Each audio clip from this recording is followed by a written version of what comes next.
of World Cup 2025 draw result. Group A, we have Palmeiras, Porto, Al Ahly, and Inter Miami. Group B, we have PSG, Atletico Madrid, Botafogo, and Seattle Sounders. Group C, Bayern München, Auckland City, Boca Juniors, and Benfica. Group D, Flamengo, Esperanza Tunis, Chelsea, and Club Lyon.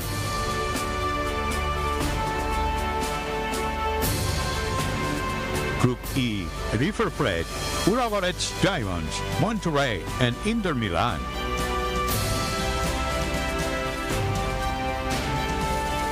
Group F, Fluminense, Borussia Dortmund, Ulsan Hyundai, and Mamelodi Sundowns. Group G, Manchester City, Wydad, Al Ain, and Juventus. And Group H, Real Madrid, Al Hilal, Pachuca, and Salzburg.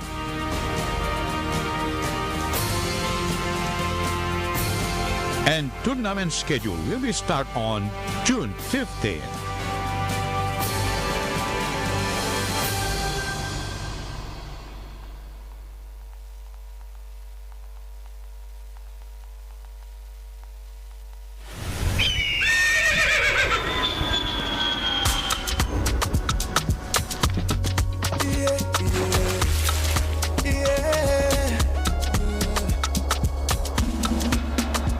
From the Atlantic across the savannah to the Sahara, we rise, a land of the free, we know they tire.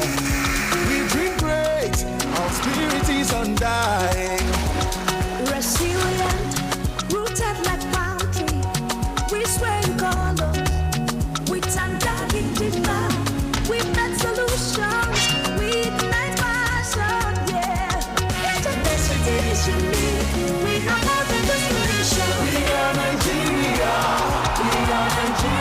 strengthening unity, we know they carry love.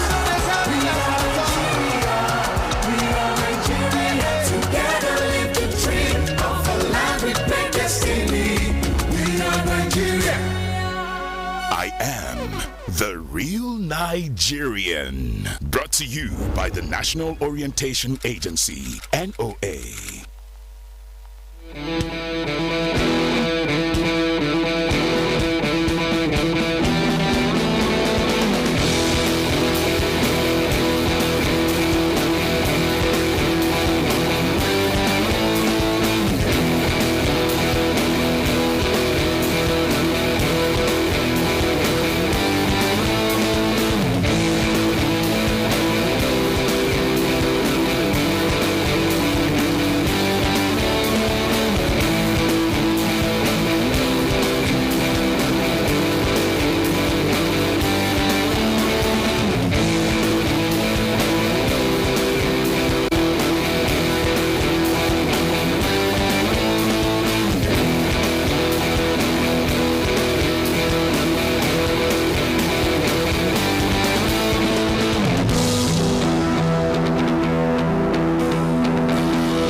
Top of the morning to you, and many thanks for joining us for today's edition of AM Sports, coming to you from NT Sports 24 and Badi Adelaide.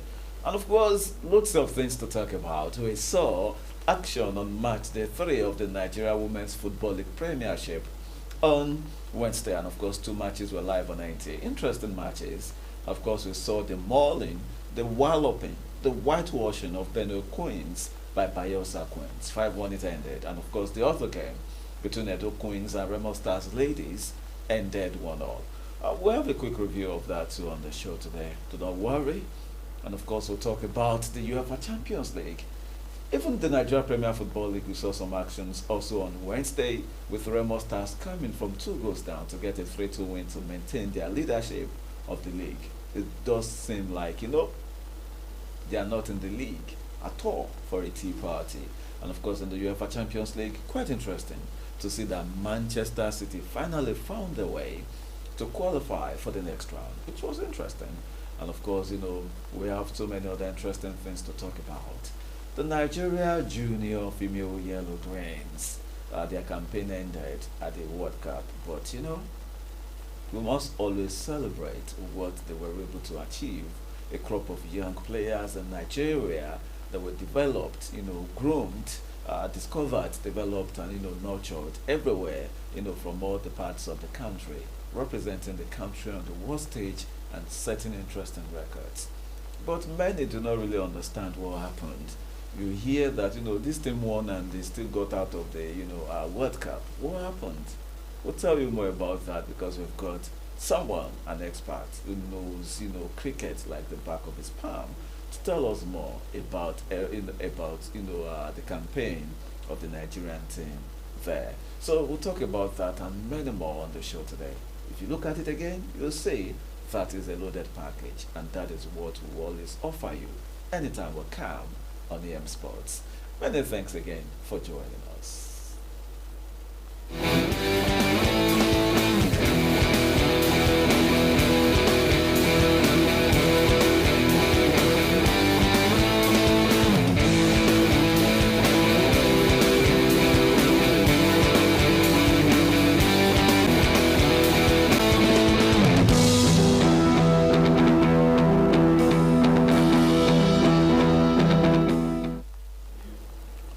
Quite interesting. The way we start the show every day is that we hit the gym to help you burn some calories, and Udu Akikara has been doing a fantastic job.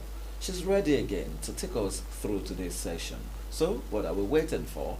Let's go meet Udu Akikara for today's session. Let's go! Come on! Let's go! Woo! I love it. Sonia, that's what I'm talking about. Go! 5, 4, good job. 3, 2, 1, go! Welcome guys to our Tabata workout class. This session is designed to give you a full cardio and strength workout while bumping to some of our favorite Tabata songs. My name is Udu Akikara and I'll be your trainer for today. Let's go. Alright, so we start on our left side, do the right and then double on the left. Ready? Alright, let's go in 3, 2, go. 1, 2, 1 and 2. 1, 2, 1 and 2. Good job. 1, 2. Love the uniformity here. Let's go. 1, 2, 1 and 2. Go. Good. Good. That's it, Sonia. 5, 4, 3, 2. Alright. Back to the first routine. Now if you're feeling tired, don't forget the modification. 1, 2, 1 and 2. Forget with the first one. Go. That's it. Tap, tap. Good. Good job. Tap. Now come, take it up, take it out. Let's go, let's go, let's go. Come on. Breathe. That's it. Tap, tap. Good. Good job. 1, 2, 5, 4, 3, 2. Beautiful. Starting on our left side. Are we here? Come on, come on, come on. I need me some energy, guys. All right, 4, 3, 2. Bring it in. Good, good. Good job. Come on, Gila, get into it. 1, 2, that's it. Come on, Timmy, let's go, let's go. Good. 1, 2, 1 and 2. Good job. 1, 2, 1 and 2.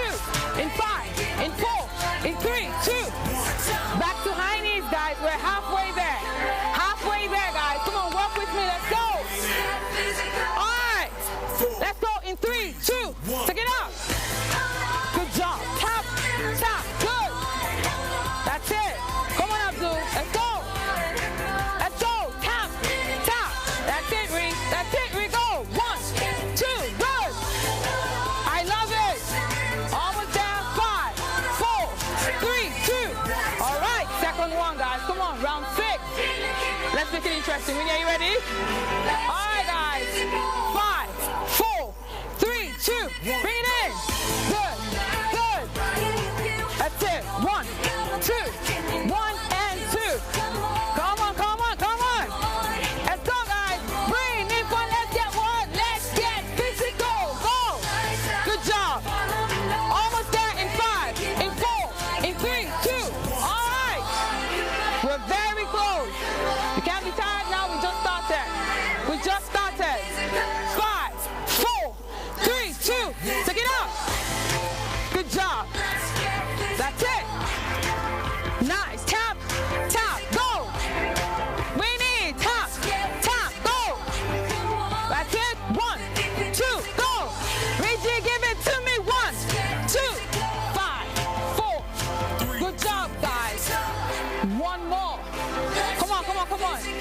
I see we're running out of breath a little bit here.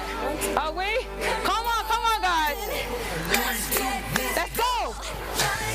Don't lose it. Don't lose it. Good job. Let's go. Let's go. Let's go. Let's go. Come on, guys. 3, 9, that's it. 8. Let's go. 7, 6, 5, 4, 3, 2. Woo! Well done, guys. Well done. That's just one. That's just one. That's your breath. All right, guys. On to the next circuit. We're about to use Burn by Tabata Songs. As always, this circuit is going to be a little bit more interesting, very relaxing, so walk with me. First workout, deadlift, press. Body weight only. That's the first workout. Second one, squat, punch, squat, punch. Ensure to add a twist to the punch. Are we on the same page? Yeah. All right, everybody, let's go. Come on. Welcome to Tabata. Let's work. Here All we go right, in in 5, in 4, in 3, 2, 1. Take it down. 1, 2. Come on. 1, 2. 1, 2. Let's go. Down, up, down, up. Make sure you add, guys. Make sure you add. Good job. Almost there. 5, 4, 3, 2, 1, and stop. I love it. So the next one, squat, punch, squat, punch. I need to see you go deep into your squat. All right, 3, 2, 1, let's go. 1, 2, 1, 2, 1, 2, 1, 2. Keep your hands up. 1, 2, 1, 2. In 5, in 4, in 3, 2, 1, and stop. Beautiful. Now that you know the workout, let's make sure you're on the same page. Ready? Sonia, 3, 2, 1. Take it down. Down. Good. 1, 2, 1, 2, 1, 2, 1, 2. Come on, guys. Work with me. Let's go. Let's go. Let's go. Good job, Winnie. 5, 4, 3, 2, 1, and stop. Good. Alright, so I'm glad you enjoyed the workout. We look forward to having you do more of our videos. Thank you so much. My name is Udwaki Kara. See you next time.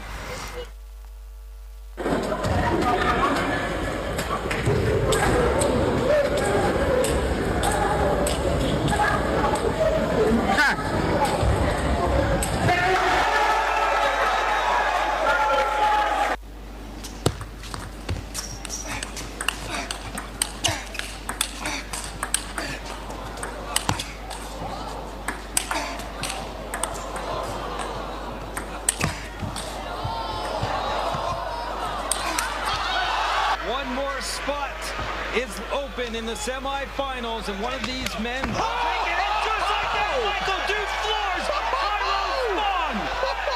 Big right hand by Duke. Duke said he has nothing to lose, and he's showing that right now. A couple of other shots get through from Duke. Oh, big shot from Tyrone Spong. Floors Michael Duke. Michael Duke is in big trouble here. His eyes are crossed.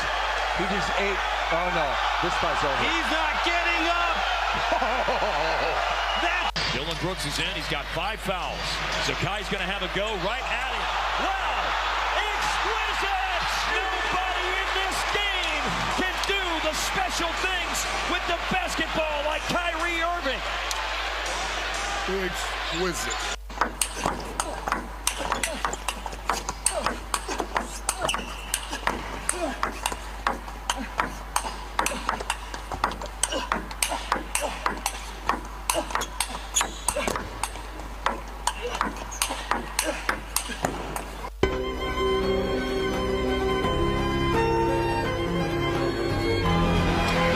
Joe Moutier. Oh,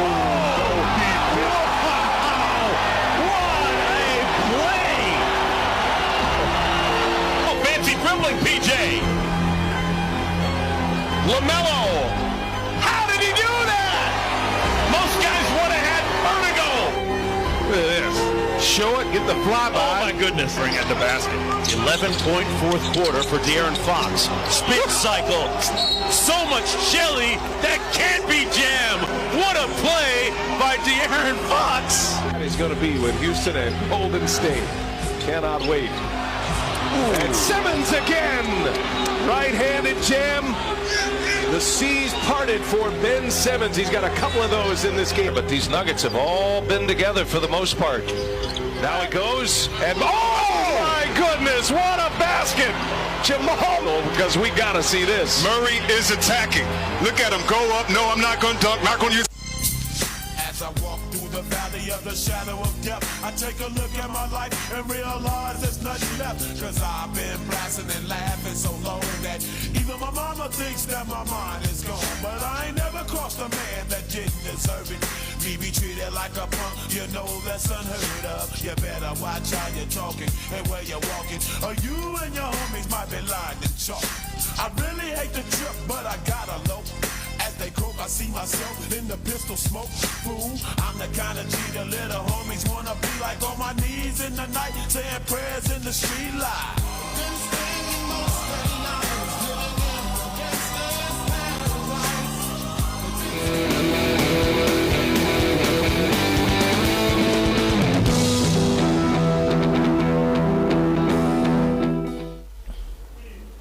Quite interesting. Welcome back from the exercise segment, and straight away we're moving to the newspaper review segment. And our man, Bright Abocho, returns to give us the newspaper review segment. Quite interesting. Nice to have you. Nice to have you, bro. Interesting. Man City finally found their way to the last, but into the knockout round. Yes. It's still not over for them. They could meet Real Madrid or any other big team, including Bayern or Real Madrid. Sure, they are gradually finding their feet, but I want to believe whatever happened to Man City was just momentarily. Okay.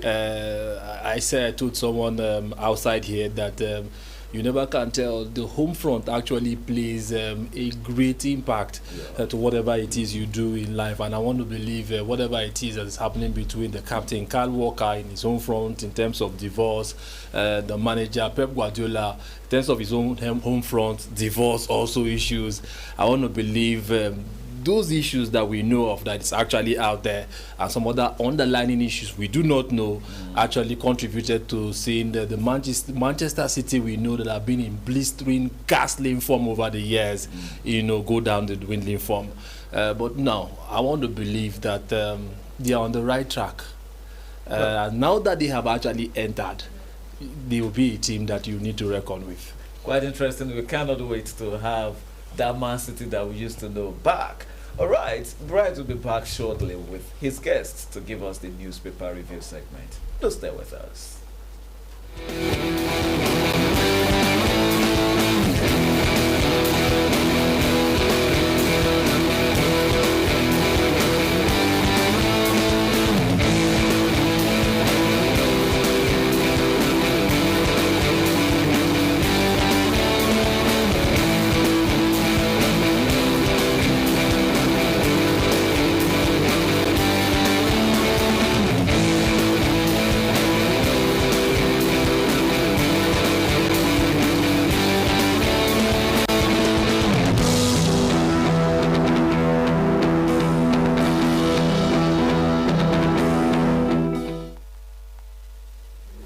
Hello and thanks for joining us on the newspaper review segment on the NTA Breakfast Sports. And my name is Bright Abochu, and I have here Suleiman Musa right here with me. Suleiman, great to see you. Good morning, Mr. Bright. You're looking nice. Thank you. Yeah, you're looking nice too. All right, let's begin with what do we have?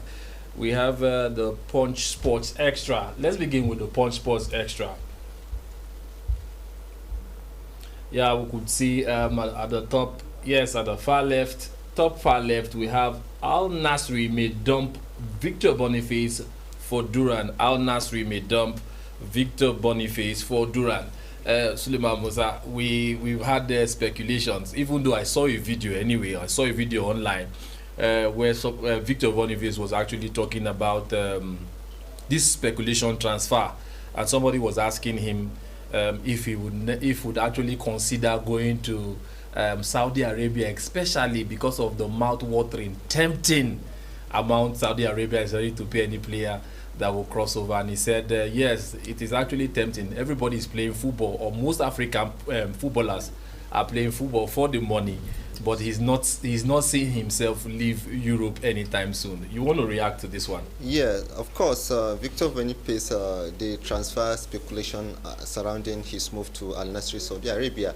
Most of Nigerian newspapers yesterday, they have even, written or reported that Victor Boniface has even finished or, successfully completed his medical at Al Nassr. So it was, assumed that the transfer has been sealed. So not knowing that today it was a different story again, that the transfer situation is still on. So basically, so many people have thought that the transfer has been concluded, but now it was a different ball game, that Al Nassr may, change their way to Turam. But now that the situation is still on, people have been advising Boniface to hang that transfer move for now, because he's just 23, 24. He has much to offer in Europe, and that may affect his Super Eagles' chances of being called up, because so far Boniface has not scored any single goal for the national team. He played 9 games or so. It will not tell good of him, because if he eventually sealed that transfer, it's as if he has sacrificed his Super Eagles involvement. So far, just as you said, the money involved, or the financial incentive involved, is very tempting. It's very lucrative. No player will see that and ignore it, because if you look at it, annually he'll be receiving over 22 billion naira, which is huge, which is big at his own age. And sometimes you don't only look at the player's feature, but you look at what he will get, what he will offer, because people are going into trading, into different aspects of life, because they want to make money. The money is the end need. Everybody wants to make huge amount of money.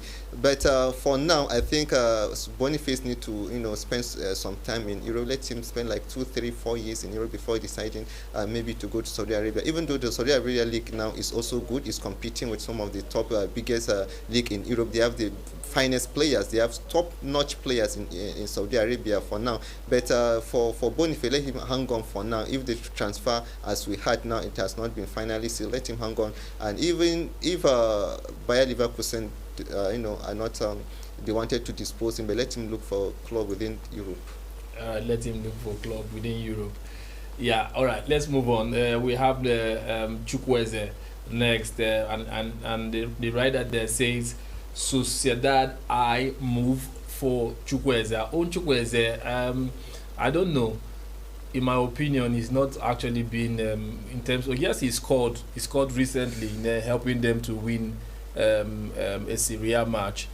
Recent, I think last week or so. Yeah. Yes, but then he has not. He has actually not, hit the nail in, actually making himself relevant in terms of his performance compared to where he was coming from. So I don't know. Do you think it's even necessary for him to leave AC Milan and try his luck somewhere, or keep working hard to see if he will be able to regain his form? No, I think Chukwueze should look for an alternative to AC Milan, because AC Milan has given him that chance. He's been there for close to 2 seasons now. You cannot compare his performance while he was in France, in Spain, and with now that he's in Italy. Maybe the condition, the weather, and the style of play, because Italian football is more physical than tactical. So I think going back to Spain, Real Sociedad in particular, will rejuvenate his career. He will do better in transforming his future. So for me, I believe let him return to Spain. He has not lived up to expectation at AC Milan. He has not been scoring goal. As a striker, the main objective for you is to score goal, no matter how your involvement or assist or whatever you do. If you are not getting the back of the net, you assume as a flock, as somebody who has not done anything. So let him leave so that he will be regular in playing, because even now he's not that very regular in AC Milan, because he's not giving them what they want, so they cannot keep on giving him that chances when he's not converting goals. So I think let him just go and try to see how he will start afresh. Even though his career in AC Milan, that does not stop him from being called up by the Super Eagles. But when he's getting the back of the net as regular as possible, I think that will give him an edge, and he will be much involved in the Super Eagles. All right, we have next. Napoli reject Gala's 65 million euro Osimhen bid. You'd ask me, maybe perhaps I'll just ask you, Suleiman. Yes. I don't know. You don't want him. Yes. But yet you're still dragging him. You know, I'm talking about Napoli now. They actually frustrated this young man out of the club. You know, after everything he seemed to have done for them, including helping them to win the Scudetto, the Serie A. I don't know what they possibly want. If you ask me, a player that you do not want, you rather make business. They are still trying to see how they can still make brisk business in terms of making gains and profits in selling Victor Osimhen to whichever club that wants him. What do you think? I think Napoli are not fair to Victor Osimhen. If there is any player they need to immortalize after Diego Maradona, I think the next will be Victor Osimhen because of his involvement, what he did for the club. Single-handedly, Osimhen during his better days at Napoli, he was able to win them the Serie A title, and emerging as the top goal scorer in that season across all competition in Italy. So now that they are dragging him back, they say they don't want him. When Antonio Conte came, their relationship was frozen. Their relationship went sour. It was bad. So Osimhen had to leave Napoli by force. At that time, he was expected to secure a transfer. So that his permanent transfer to leave, they frustrated that, and at the end of the day, he went on loan to Galatasaray. And despite him moving to Galatasaray, Osimhen wanted his clause, or let me say his contract, the clause there, so that the money can be reduced, so that he can get a better team that can be able to afford him. They still drag that. They refuse to cut down his transfer bill, and now that Galatasaray has offered a huge amount of money, they still see it as not enough. And we've had recently Arsenal, Manchester United, and PSG as well. They wanted him, but Napoli have not shown interest in him to go. So we don't know. There will be a very Osimhen is now in a very mixed position. So we don't know that, and I believe that this transfer saga will have to go till the end of the season. By summer, that is when we'll know who are going to buy Victor Osimhen. Galatasaray want to play smart. They wanted to get his signing, even if he's leaving them, but let them have him. Let them know that he's their player. Yes, so that they may benefit from eventual eventual sale. That's what they want. It is an ambush that they want to do to Napoli. So Napoli wanted to be smart as well, to say that no, let him just be there on loan. So from now to 4 months, when the season concludes, that is when we'll know where the direction of Victor Osimhen will be. Hopefully. All right, we have Rashford next. Rashford, Amorim not on talking terms. Are you surprised? I'm not surprised anyway. There's been this talk about each match, after each post-match interview Ruben Amorim has had. I think the last 3 matches, we've had journalists over there kept asking him about Marcus Rashford, why he's being left out and all of that. And the man seemed not to be able to avoid it. He keep telling them that your playing, whoever it is who play, depends largely your contribution, what you do in the training, what he sees you do in the training. If you impress him after the training, then you own a place, or you deserve a place in the field of play. And so far, he said Marcus Rashford is not putting the amount of effort he expects him to put, just like every other person that is playing. So I think that is what he's saying. You want to react to that? I think Marcus Rashford is just a scapegoat in Manchester United for now. He's the victim of Ruben Amorim. Since Ruben Amorim came, their relationship went bad. It was not good, and that affected the psychological thinking of Rashford when he came out to say that he needs a new challenge. And recently, just the last few days, I think 4 days, Ruben Amorim came out to say that for him to use Rashford, is better for him to use his goalkeeper trainer, who is 63. 65. Yes, to put him on the bench than bringing Rashford. That is to tell you that I don't think Rashford has a place in Manchester United. The best for him is for him to leave, and I don't think that is good for Rashford, because he needs players like Rashford, and he needs striker. For now, Manchester United are playing without a top-notch striker, which is very unbecoming of them. They need a striker, and I think Rashford is a good one for them if he's properly utilized, and if he's at the best of his form, he can challenge for goals. He can play and he can score. So that relationship will be very difficult to repair. It has gone from bad to worse, and the best thing for Rashford is for him to look for an alternative, to look for team. Rashford is not the first player to have problem with managers. We've seen Cristiano Ronaldo also in Manchester United having problems. Sancho also had problem with the previous coaches. So that was not new. Any new coach that comes, must have one or two players that he will not be in good time with them, and the best thing is for that player to leave. All right, the best thing is for that player to leave, especially to have a breath of fresh air, of course, and try your luck somewhere else where definitely you can reignite your form and come back smoking like the Rashford we used to know. I hope to see him back in that form.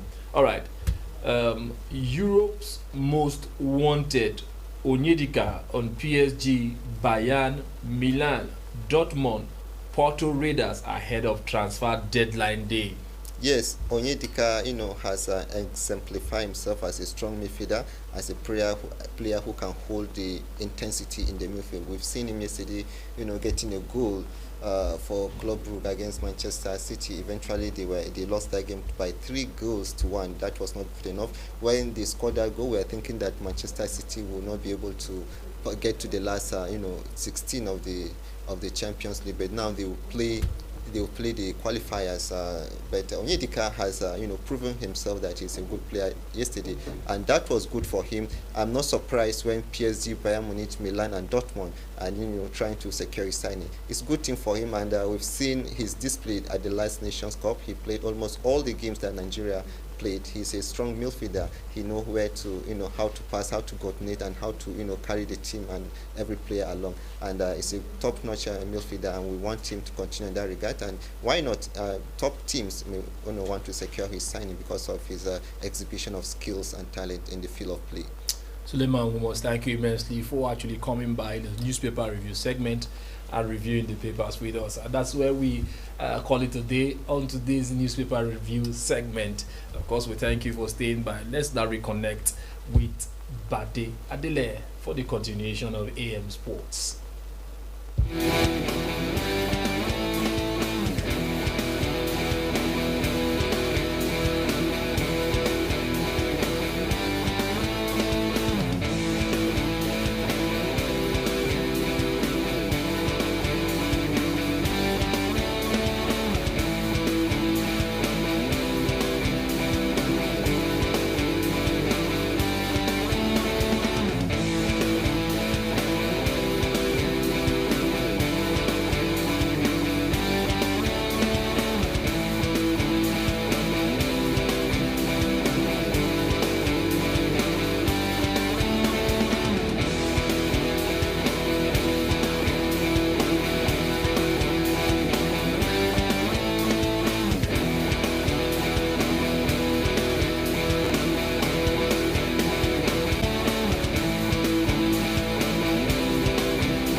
Many thanks for staying tuned to NT Sports 24. It's still AM Sports, and of course we are stopping up our discussion to our first, discussion segment today. And I'm proud to have with me the chairman of the FCT Cricket Association and the former president of the Nigeria Cricket Federation. No other person than Mr. Emeka Oyama. Many thanks for joining us today, sir. Thank you, my brother. Always good to have you. Thank you. And well done for all you're doing for cricket in the FCT. Thanks. All right. Quite interesting. Let's start, from your constituency, talking about FCT cricket. It's been, interesting to see, some of the programs and policies coming from your association. Sometime, it's not quite long, we saw the unveiling, of a coach who has got all the expertise, for the cricket team. And also, we also saw you return to schools. You trained, it was like train the trainers. And of course, which was quite interesting, by sport, you were training sports masters and all of them on how to go about, training the students when it comes to cricket. Tell us more about that. Yeah, thank you for having me, first of all, and good morning. The whole idea is to get the children to play cricket, and not only to play cricket, but also to inculcate the culture of cricket. Cricket has a culture, and for a growing child, it's very, very important that you inculcate that culture in him or her as they grow up. So what we've started in FCT is to actually go and partner with the education board, the superb board, and the responsible for the senior secondary school and the junior secondary school, in making sure that cricket gets into the curriculum as a sport taught in every secondary school in FCT. So we started with a pilot program of about 10 schools, which has yielded a lot of results, and we are going to participate in one of the competitions that is staged by Nigerian Cricket Federation next week, and this is a factor of the programs that we have done so far and the effect of what we have done. So it's already yielding results. That's the basic thing. Quite interesting. And of course, just like you said, it's the results that we know we're all about, and of course the interesting process. Tell us how many schools you started with, and of course for this year, what is the plan? Because we do know. We started with 10 schools. Okay. We, like you said, we trained the games masters to understand the game. We also gave them manuals so they can read the games and be able to teach it in their classrooms. They've done pretty well for the teachers, the games masters we trained, 10 of them. And as a result of that, we're posting coaches to all these schools. They're also training them. So we've harvested a whole lot of people, a lot of schools now that are following the game. And in the next couple of months, we are going to be staging inter-school competitions that will involve these pilot schools. And that will also send a signal to other schools that are not part to join. So at the end of the day, we want to build a bigger ecosystem for cricket in FCT. All right. We all agree that cricket is not the most popular sport in Nigeria, and so going about it, it's not quite easy doing all these things. And cricket equipment is not what you just you just wake up and say I want to purchase. Not quite easy. So tell us, let us know about some of the challenges you faced, trying to develop cricket in the FCT. Well, currently, in everything that one does, the most fundamental important thing is funding. Once there is funds, you can do a whole lot. But the whole idea is that there is a movement to see that Nigeria plays cricket. And this is also coming from the international body, which is also aiding us quite a whole lot in making sure that this game gets into the nooks and crannies of our education system. So the equipment currently we are purchasing and giving to the schools. We believe that by the time this game gets more popular, the equipment will become readily available everywhere. And it wouldn't be a case of high cost to purchase them. They are all in categories, and they are reachable, and they are all available.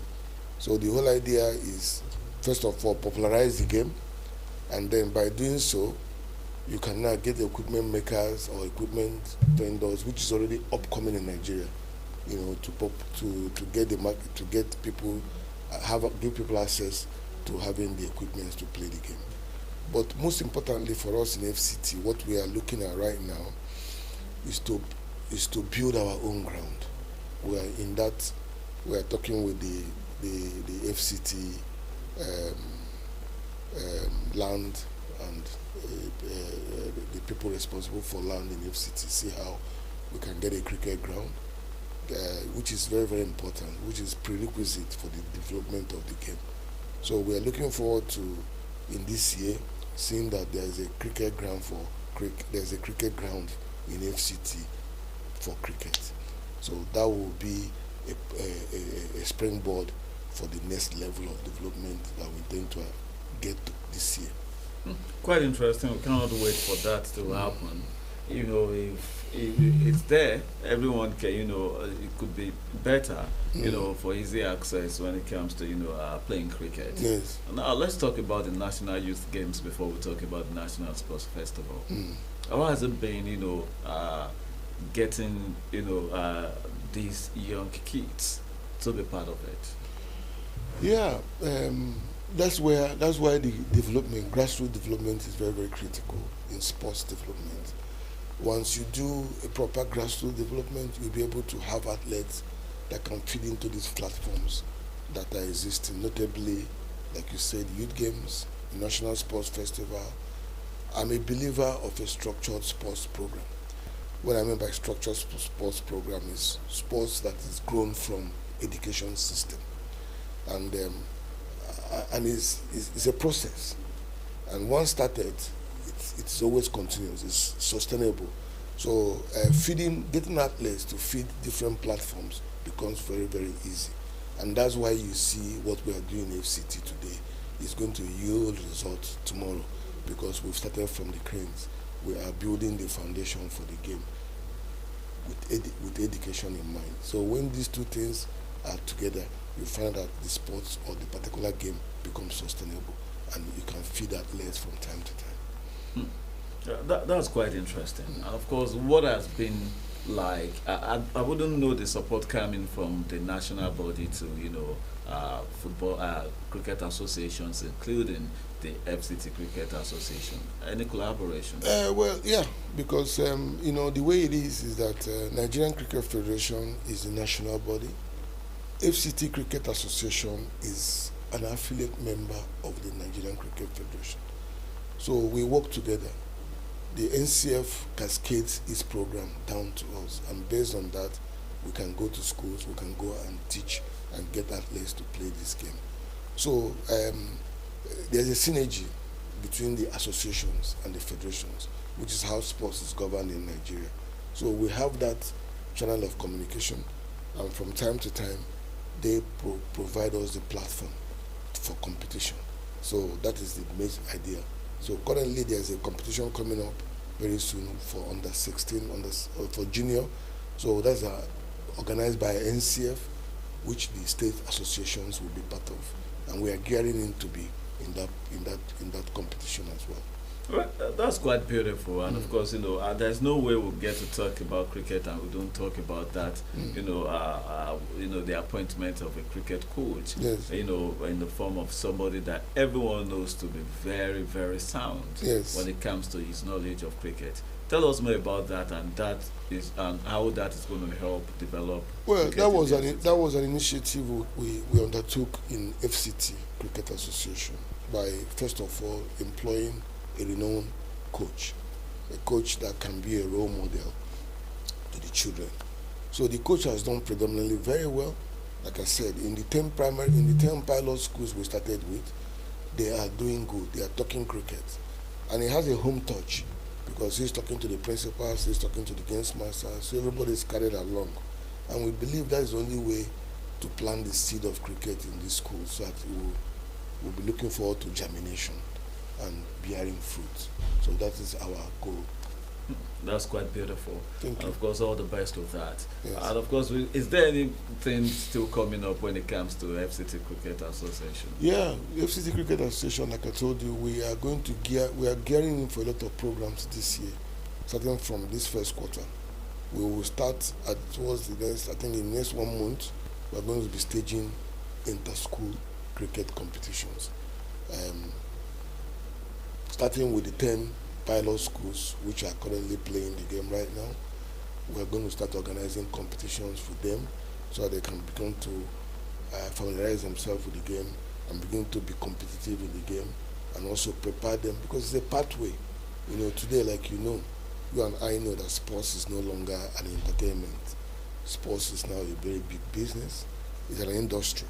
So, and it's not something you treat with kid gloves. It's something that you have to dedicate your time in a structured manner so that you can produce results. And that's what we're doing today in FCT. In the next couple of years, you'll be amazed how cricket will be everywhere in FCT, because we are going through the structures. That's quite beautiful. We cannot wait to see all that and all the best of that. Thank you. But let's quickly talk, cricket development in general in Nigeria. We saw the beautiful thing for under 19 girls to, qualify for the World Cup is huge. And of course, we'll continue to celebrate them. And of course, what do you make of their performance? And of course, even selling the ticket and the support they got from the National Sports Commission. Yes, it's amazing, and it's a product of hard work that started many, many years back. As you know, I was once the president of Nigerian Cricket Federation, and during my own period, I laid the foundation for female cricket in Nigeria, which is natural, that has developed to where it is today. And at that category, we are playing at that level, under 19, which is fantastic, a wonderful thing.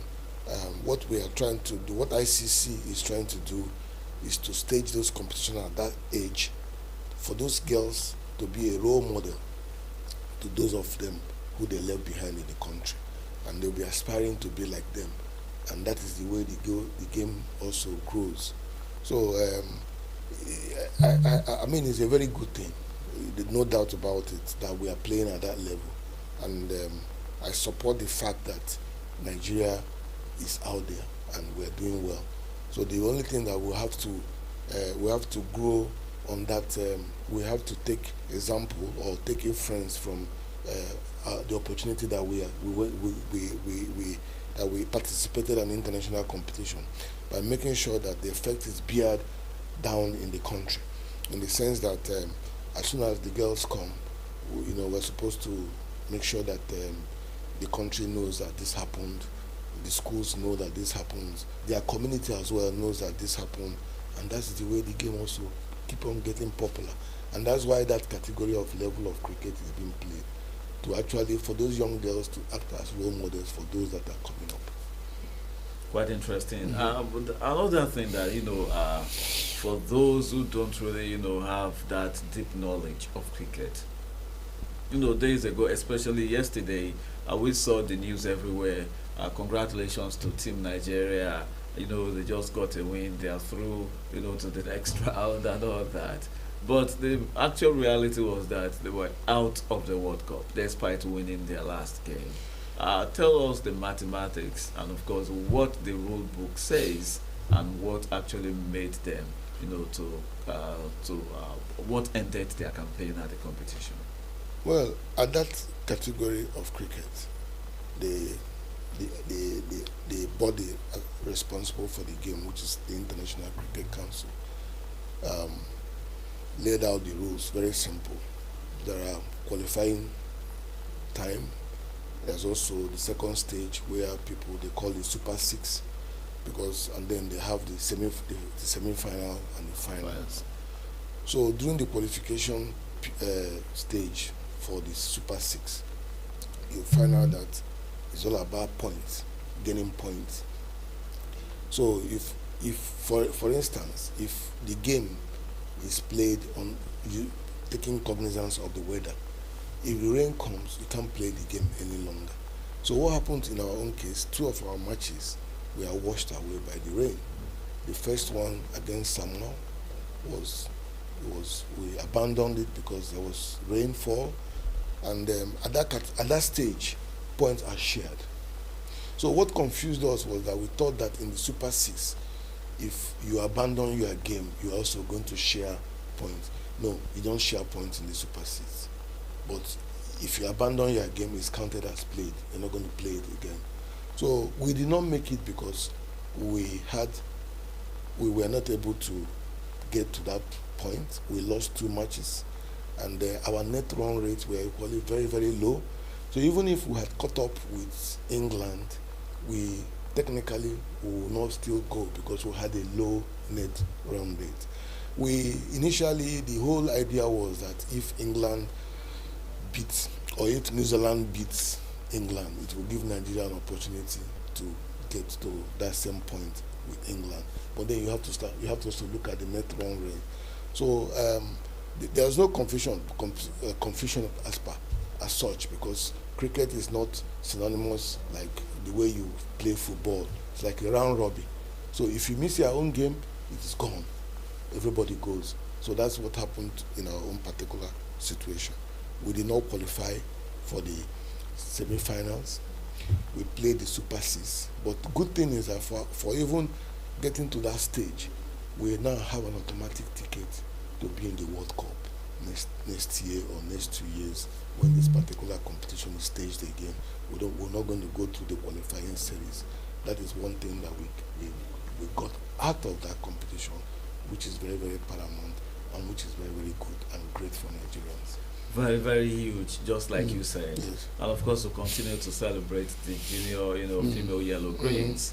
But after this, what next? Just like you said, preparations really have to continue for before the World Cup comes again. How do we keep them together and even add more stars to that team?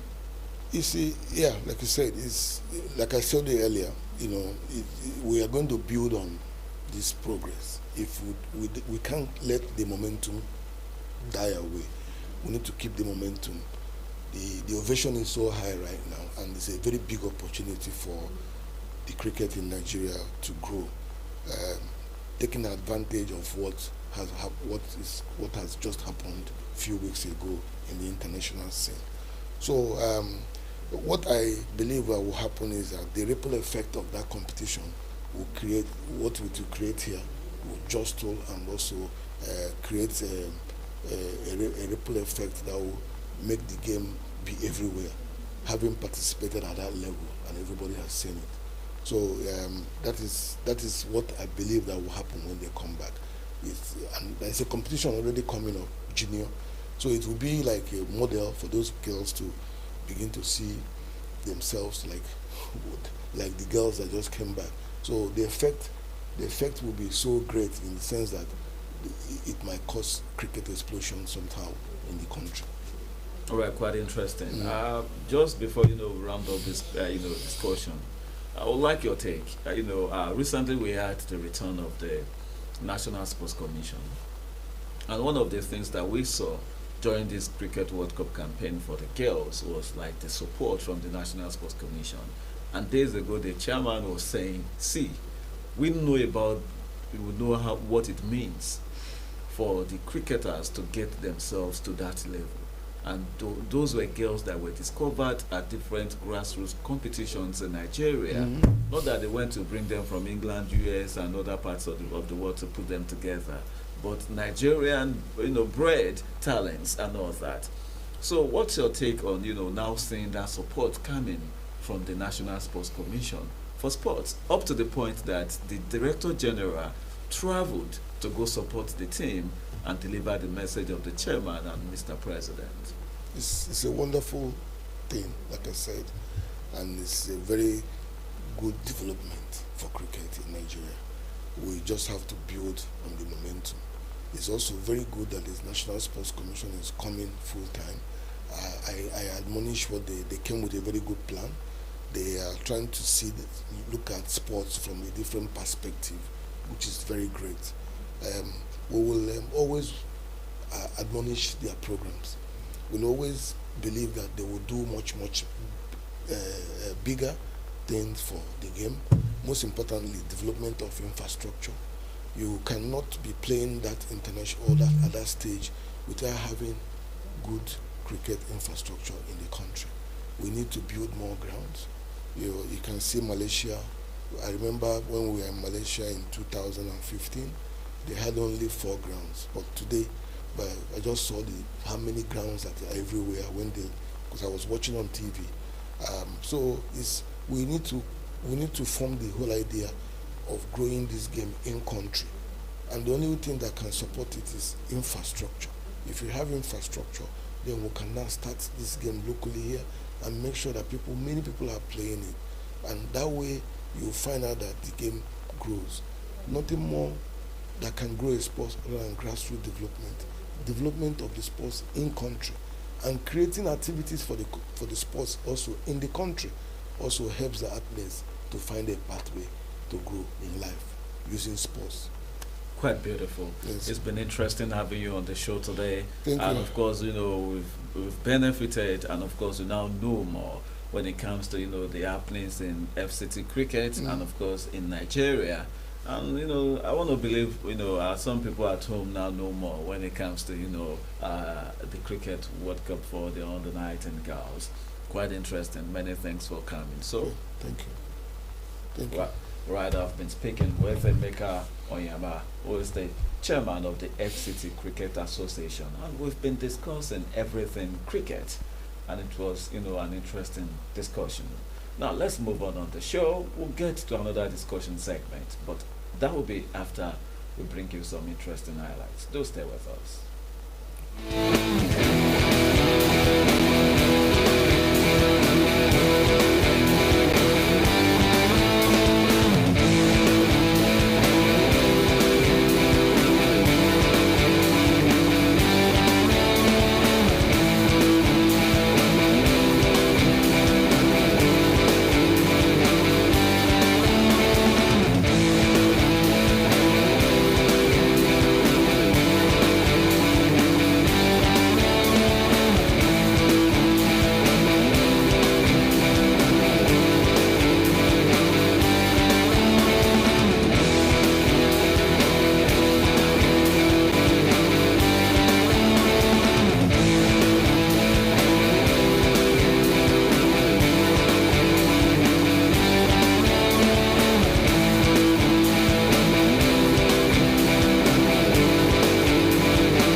Interesting, you're still watching AM Sports coming to you from NT Sports 24. Let's now discuss the Nigeria Women's Football League Premiership as we saw match day 3 games on Wednesday. Interesting in all those 8 centers across the country, and of course in Abuja here, Nigeria Rattles, they got the job done. Quite interesting to see that. There were 2 matches live on NTA, and of course we brought to you the first game. And of course, that was interesting to see, but not for Benue people because they wouldn't like that result. It didn't really go in favor of their team. 5-1 it ended at the Lafia City Stadium, and of course it was Bayelsa Queens that went away with a 5-1 win over Benue Queens, and so many other interesting results that we'll be talking about, on the show today. And we've got the right person to discuss this. So join me in welcoming no other person than Evale Ekoro, who will be joining us to discuss that. Many thanks, sir, for joining us on the show today. It's a pleasure. Always beautiful to have you. Thank you so much. So just start with, how, for you, when you saw those games yesterday, what was the feeling like? The game was filled with so much excitement, and I think it's a time that we've gotten to the point that we can measure up with the outside community here. Quite interesting. So let's take a look at all the matches one by one. I think let's start, let's just make it simple. The match between Heartland Queens and Abia Angels. That was goalless. Heartland, it's not been the best of campaigns yet for, Heartland Queens. And yesterday they had a clean sheet, but they couldn't get the 3 points at all. What do you make of that? For Heartland, I don't think there should be a hard knock on them. Looking at how they have metamorphosed from being a very young, youthful team up to the point when Adana, their former coach that is now in Abia, left the team for Abia. She took away some few exciting players, about 5 of them. Wow. And that has weakened the team up to that particular time. So I am seeing this season as a learning process, and on the learning curve, I believe at the end of the season, next season, they should be able to produce a very good team. Well, that was quite interesting. So it was a battle between the new coach and the former coach. Players and their former team. That's right. Quite interesting. Confluence Queens, they lost at home to Nasarawa Amazons. 1-0 that one ended in Ayimba. Not the best of campaigns also too for Confluence Queens. I think their first game of the season they lost at home to Remo Stars Ladies. For Confluence, they had some little small managerial challenges at the end of last season, and most of their players left. They are trying to put in a new set of girls, and that cohesion is not yet there in the team. They have a new coach and about 17 new players. They are passing through a very difficult period season, but I'm sure by the end of this season, they should be able to give us something exciting to see next season. All right, look at Ekiti Queens there, getting a 2-0 win over Danas Ladies. They narrowly lost to Remo Stars Ladies, last weekend. Their first game, they were able to get, a slim win over Heartland Queens, and now they've won another game. For Kitty Queens, and I'm not surprised. I'm not amazed on what they are doing. Coach Jacob Vandy happens to be a technically very sound coach. He was the former coach of Adamawa Queens, and the first coach to take Adamawa in 2019 to the Super 4 then. They changed their management at the beginning of this season, brought in Jacob Vandy and Israel as his own assistant, and also Moses. And those guys are young coaches that are quite so exciting, and I think they are getting their acts together and they are giving them what they should expect more from Jacob Vandy. All right, the star match of the match day was the clash between Edo Queens and Remo Stars ladies, and of course it did deliver on what many people expected. Talking of the fireworks, 1-1 it ended at the Samuel Ogbemudia Stadium, Benin City. When you look at the both teams, Remo Stars metamorphosed from the Lake Queen side to become Remo. They are more or less like a very traditional side that is quite well funded. If you watch the captain of Remo Queens that is on the bench, Neka, that was the former captain of Edo Queens. I spoke with her before the beginning of the match, and she told me quite very clear. She said, no, we know them and they know us, so it's just a battle of 2 elephants. And I'm not surprised the way it went, because I know Aduku does a good job too. So is Wemimo Matthew.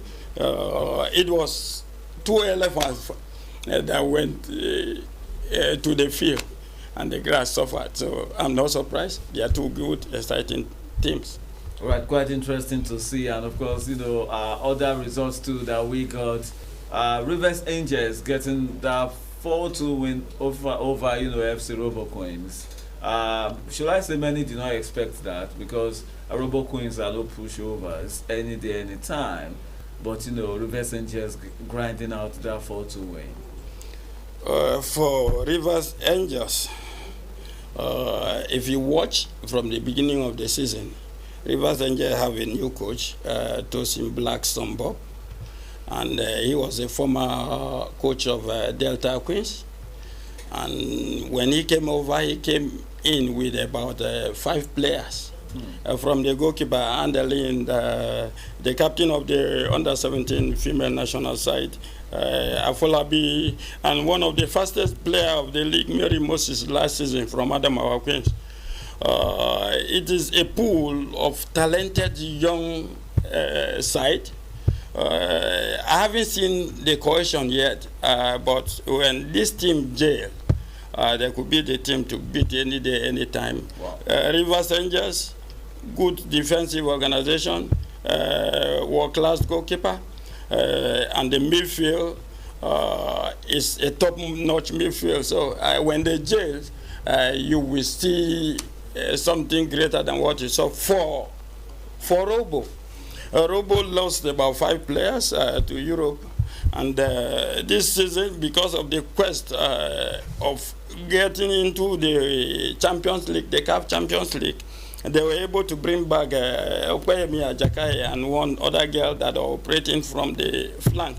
If you watch their transition during the match they won against Adamawa Queens, the 2 flanks wingers change the routine and the results of the game, and I believe they are also a very young side. At the end of the season, I know we will see them in the top 6.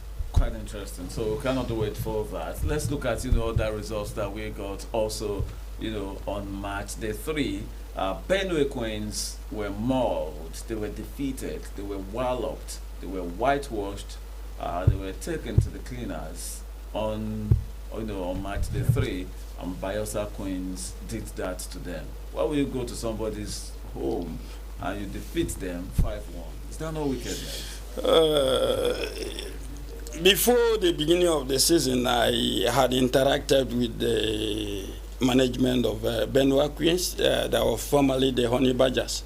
Honey Badgers was the feeder team to Nigeria, being owned by Barrister Ode, and something happened. After they won the championship playoff, there was uncertainty whether they were going to participate this season in the league, because there was a shift of ownership from Barrister Ode to the Benue State government. That delay really cost a lot of their good players, like Helen, the one that plays the left fullback, that plays for them formerly. She's now with Ibom Angels. She was bought from Honey Badgers, from Benue Queens, formerly Honey Badgers, and they also lost 2 other exciting players to Adamawa Queens. Some other of their players left for the Benin League, and I think they are the second youngest side after Adamawa Queens. I know it's a learning process for them. It's experimental for this season for them. I know they may not do better than what you're seeing now, but next season expect a very good side and better results. All right, to the likes of my producers and others who have feelings for the Benue team, there's hope for you going by what he had he has just said. All right, let's look at the Abuja team, Niger Rattles. Ibom Angels came to Abuja. They were very much ready to defeat Niger Rattles, but they found a way and they were able to get a 2-1 victory. What do you make of that? Watch the boat bench. Edwin Ekon for Ibom Angel happens to be one of the most experienced coach as far as female football in Nigeria is concerned, and Keshi in the Rattle bench is also someone that is translating or transmitting what they had from the male league last season, from Nasarawa United to the girls. If you watch the game, Kenley, you will see Niger Rattle moving from a very slow pace system of play to a high press kind of system. I think for that game, it was more or less a 50-50, but their determination to really hit the ground going with the first 3 points of the season actually made the hunger in the Nigeria team made the difference. All right, quite interesting. Let's see, the concluding matches of the match day. Quite interesting to see, other matches. Adamawa Queens, recording what, the second. They had a clean sheet against, Delta Queens, getting a 3-0 win. It's not an easy feat any day, any time. And just like you said, they're a very young side, and I'm not sure you were shocked to see that result. I was a little bit shocked because I have a full picture about Adamawa Queens. I know it's just a group of young secondary school girls in which some of them have had a one-on-one interface with them. They have one of the most exciting young prospects called Osai Nena Mary. She's just about a 14-year secondary school girl that is so good, and some other. If you watch the game between Adamawa Queens and Remo last week, you can attest to it that number one, from the goalkeeper, they had the goalkeeper of the week, the best goalkeeper of the week, Stella Emperor, coming from Adamawa Queens. That alone gives you about a picture. And the coach, the head coach, happens to be a former ball girl those days in that team, and later became a player in the team, later captained the team, and was last year the assistant coach to Vandy, that is in the Kitty now. And then this season, she's the technical advisor of the team. That alone will give you that when you trust a process, you get to a point that you will be able to put in something that is visible for all to see. Watch them from their own system of play, their movement, their transition from the goalkeeper. They build from back, telling you they have been able to build a little bit of confidence that is translating gradually into other new players. I am aware that at the beginning of the season they were only having 6 players, and they brought in other academy players, about 21 of them. So for her being able to put this team together within a short period of time to get this kind of result, it shows that I think the women are taking, the women coaches or the female coaches are almost taking the bull by its own. And I believe in the long run, Adamawa is a team to watch, but not this season. Next season, you're going to see the best of exciting football. All right, quite interesting. Let's quickly take a look at the respective tables. Let's start with Group A, where undoubtedly Edo Queens are topping, and they are being followed by Remo Stars. Edo Queens have got just a better goal difference. Both teams are on 7 points, and shockingly, Kitty Queens are third with 6 points. Nasarawa Amazons, Abia Angels, Danas Ladies, Heartland, and Confluence Queens. What do you make of the log? You say Edo Queens. Edo Queens are continental powerhouse as far as the Nigerian Female League is concerned for last season and this season, and they've been able to give you the picture clearly that we were champion. We are still champion, and we are still ready, quite prepared to deliver something better than what we delivered last season. The coach, Aduku is doing well, and his ability for him to be able to manage the human resource under his control is giving an edge over a lot of teams. So I know at the end of the season, don't be surprised that you're going to see something similar after the top 6. Well, quite interesting. So that would be quite interesting to see that. Let's quickly move away from Group A and move to Group B and see what's there, where Bayelsa Queens are leading, and they're being followed by Rivers Angels, FC Robo Queens, Niger Rattles, and of course Adamawa Queens, Delta Queens, Ibom Angels, and Benue Queens. Looking at all these teams, Are you surprised to see Bayelsa Queens on top? Rivers Angels and FC Robo Queens. I am not surprised because if you watch Bayelsa and Rivers, Rivers are 7-time champion of the Women League, and Bayelsa have won twice.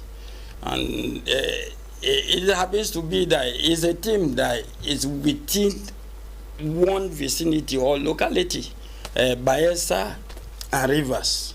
And it's more or less like a local derby. Who wants to be the best in the South-South? I think for this season, I'm still seeing a scenario where Rivers will end up winning that particular group. But Bayelsa are giving good account of themselves, and you can't rule them off about winning that group and making it to the top 6 at the end of the season. They are two exciting clubs. All right, quite interesting. We've had a wonderful discussion here. But just before you go, if you're to predict the 6 teams that will make it to the Super 6, what will it be? Rivers Angels, sure. Okay. Bayelsa Queens, okay, will be there. Okay. Robo will be there. Okay. And then Edo, okay, Remo, okay, and Pro Bali.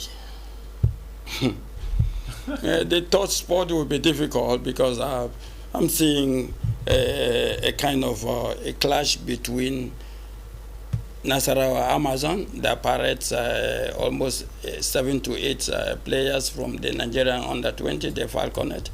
And I'm also seeing a resilient side in Abia Angels, being coached by Coach Adana, the assistant coach of the under-17. The third spot is going to be a fight between Ekiti, Nasarawa Amazon, and Abia Angels. The man has spoken, and I want to thank you for coming on the show today. At the end of the season, we'll try to find out, if you were able to get that. But I want to believe to a large extent, you will be right. So many thanks, sir, for joining us on the show today. Thank you. Quite interesting. It's a pleasure having me here. All right, thank you. Thank you so much. All right, I've been speaking with the man himself. He's very, very versatile. He's grounded when it comes to football. And when you now talk women's football, you're just in for a good trade with us, man. He's a sports consultant also, and it's been interesting having Mr. Vale Caro on the show today. All right, let's go on this quick break, and afterwards we'll discuss the UEFA Champions League, and we're getting set for the news at 11. Do stay with us.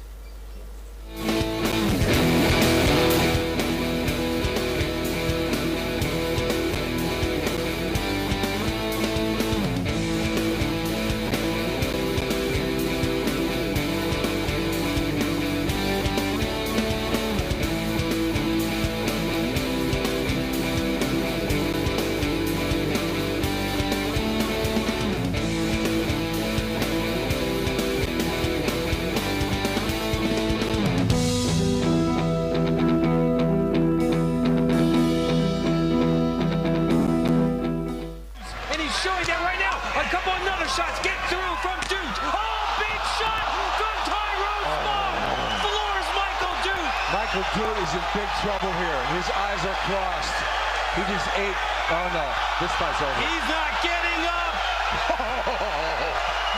Dylan Brooks is in. He's got 5 fouls. Zakai's going to have a go right at him. Wow! Exquisite! Nobody in this game can do the special things with the basketball like Kyrie Irving. Exquisite.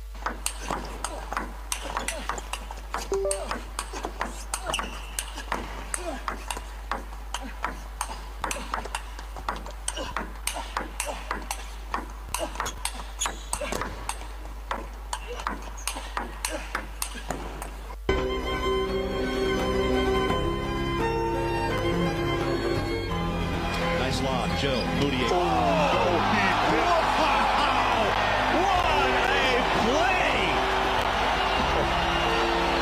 Dribbling PJ. LaMelo. How did he do that? Look at this. Show it, get the flyby. Oh my goodness. Bring at the basket. 11-point fourth quarter for De'Aaron Fox. Spin cycle. So much jelly that can't be jam. What a play by De'Aaron Fox. That is going to be with Houston and Golden State. Cannot wait. And Simmons again. Right-handed jam. The seas parted for Ben Simmons. He's got a couple of those in this game. But these Nuggets have all been together for the most part. Now it goes, and oh my goodness, what a basket. Jamal, because we got to see this. Murray is attacking. Look at him go up. No, I'm not going to dunk. Not going to use. As I walk through the valley of the shadow of death, I take a look at my life and realize there's nothing left. Cause I've been blasting and laughing so long that even my mama thinks that my mind is gone. But I ain't never crossed a man that didn't deserve it. Me be treated like a punk, you know that's unheard of. You better watch how you're talking and where you're walking, or you and your homies might be lying in chalk. I really hate the trip, but I gotta low. As they croak, I see myself in the pistol smoke. Fool, I'm the kind of G the little homies wanna be like, on my knees in the night, saying prayers in the street light. Been standing most of the night, living in the gangster's paradise. Been standing most of the night, living in the gangster's paradise. Keep standing most of the night, living in the gangster's paradise. Keep standing most of the night. Look at the situation they got me facing. I can't live a normal life. I was raised by the state, so I gotta be down with the hood team. Too much television watching got me chasing dreams. I'm an educated fool with money on my mind. Got my 10 in my hand and a gleam in my eye. I'm a loped out gangster. This time of year. Look at this. Alvarado's on LeBron. The spin, the fake. Oh. Away. Rejected by Williamson. He'll take it inside, and it was loose and picked up with LeBron getting it at the other end. Thomas to Durant. The fake. The second. Oh! Ankle breaker! KD!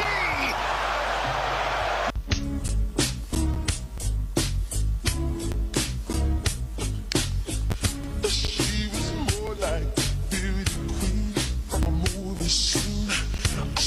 Don't mind, but what do you mean I am the one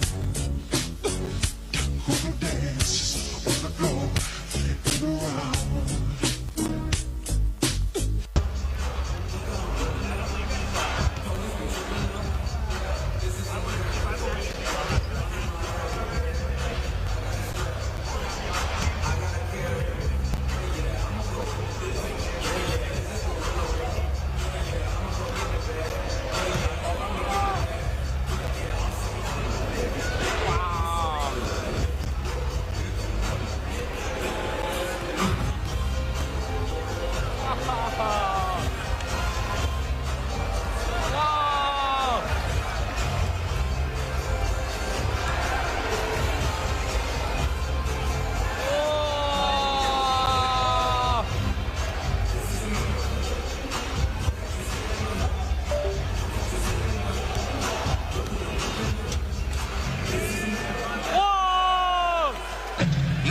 With a 6 straight L's. Rozier on a turnaround. Yes. That's a nice beginning for the newest member of the Heat, Terry Rozier. I love that move.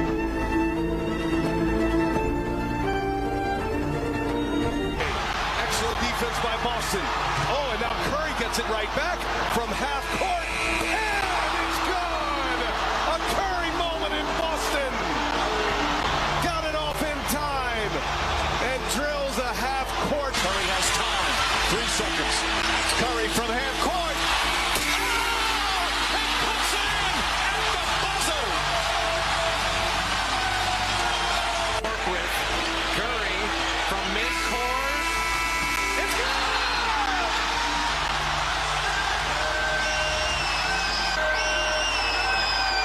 1.8. Watch out with Curry.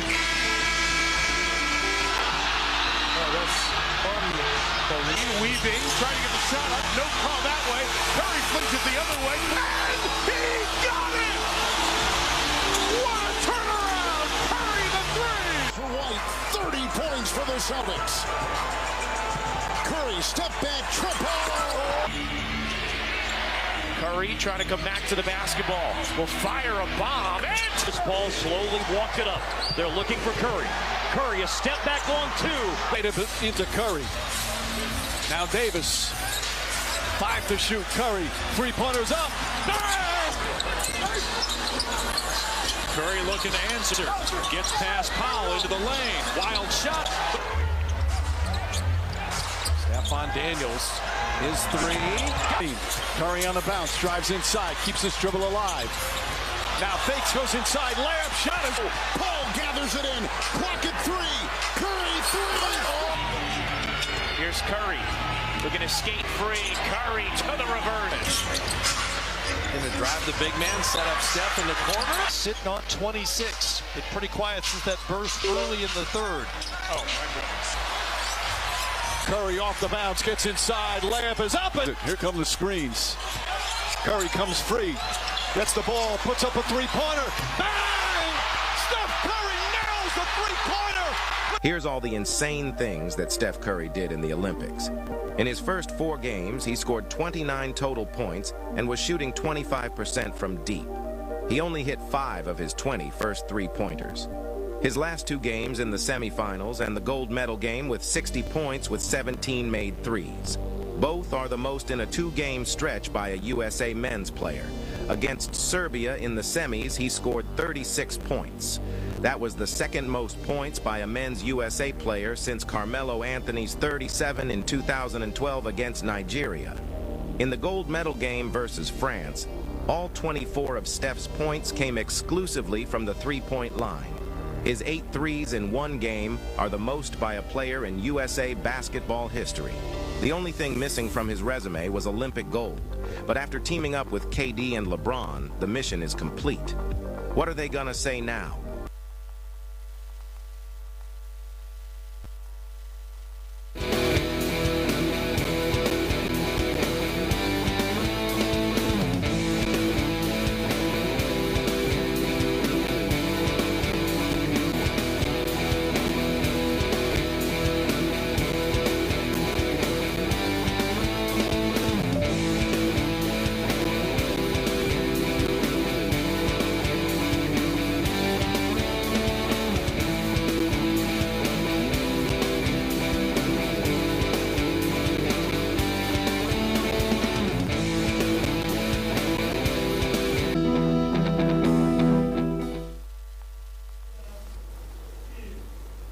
Right, it's almost news time and time to join Bright Abachos in the news studio for the news this morning. Bright, good morning again. Good morning to you.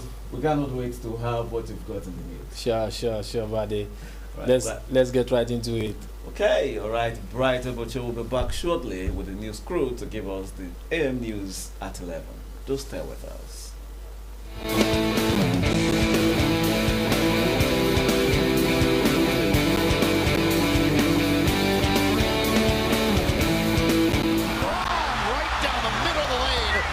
Big time 9 in the game. They're going to need everything he can deliver tonight. Hang in the air. Shovel it to LeBron. Here he comes. LeBron James. LeBron on the wing. LeBron. Fall back. Yes. 72.5%. LeBron. 50. He put up 50. James loses it. Gathers. Tough shot. Great pressure. And Westbrook to James. I mean, look at that. Time to LeBron, and there it is. It is now number 2 all-time in scoring. He's a great guy that teaches us. After the missed free throws, LeBron with a dunk. He's tying this game at 60. He had the last few possessions, but unable to connect. Good pass to James. That was Reeves who hit him in stride. Austin. Westbrook back to James. We just saw men fly. I want to go higher. Oh, my goodness. Gordon. Oh, my goodness. Jermaine O'Neal got a piece of it. On the run, 2-on-1. Green to finish. against Dudley. Nice! But I think with the doctor, yes, he's got it. Here he comes. Way rock the baby to sleep. Bridges! Oh my God! Giannis trailing the lob. Oh! Jordan trying to shake off Starks.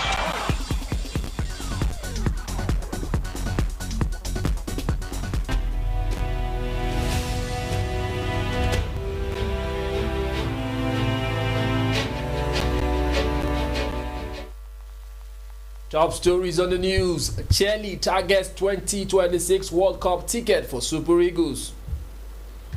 Pinnick makes final cut as Eto'o misses out in CAF elections. Plus, Victor Boniface undergone medicals with Al Nassr ahead of a potential move.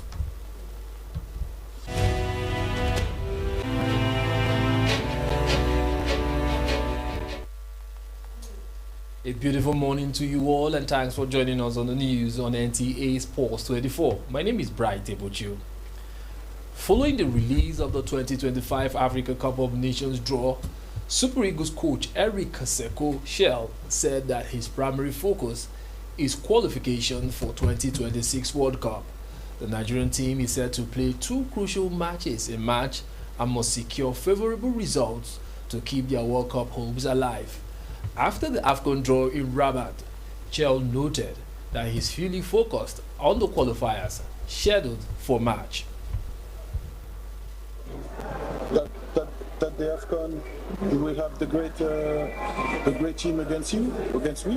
For the Super Eagles, we can't beat anyone. We are a strong team, and now we need to focus on world qualification. And after that, in October, we can think about the AFCON. But now we need to be focused on one goal, and for me the goal is the next game against Rwanda. Most of them are good. They're playing well. I want to check maybe again Rwanda and Zimbabwe, and after that think about my pick, my first selection. And after that we will ready, but now we need to focus about our games, and the staff we must focus on the follow the players. It will be it's really good now, and lot of Nigerian players really good. So we need to be focused and be ready. There is a lot of team, so they deserve to win this cup. It will be a great fight, but national team like Super Eagles can be so ambitious. Ahead of the upcoming Confederation of African Football CAF elections, the body has revealed the candidates who will contest for various positions. Former Nigerian Football Federation President Amaju Melvin Pinnick is among the prominent figures who made the final list for the FIFA Elective Council. Other candidates for the FIFA Elective Council include Fauzi Lekja, Morocco, Augustin Senghor, Senegal, Andrew Kamanga, Zambia, among others. However, Samuel Eto'o, the president of FECAFOOT, was notably absent from the list. The Cameroonian football legend had previously expressed interest in running for the position of CAF president, alongside incumbent Patrice Motsepe. Bayer Leverkusen forward Victor Boniface has undergone medicals with Al Nassr ahead of a potential move, according to Sky Sports Germany. Boniface is on the verge of signing for the Saudi Pro League side. Al Nassr have reportedly reached total agreement with Leverkusen over a transfer fee of more than 60 million euros. Boniface will earn 50 million euros net per season in the Middle East. The Nigerian forward will replace Anderson Talisca, who has moved to Fenerbahce this month. Elsewhere, the thrilling final round of Champions League matches has concluded, and for the first time, we now know the teams that will advance to the knockout stages, following some intense scenarios. Omonyewe Unuvun has more. Champions League, Liverpool maintained their top position in the Champions League standings despite a 3-2 defeat to PSV Eindhoven.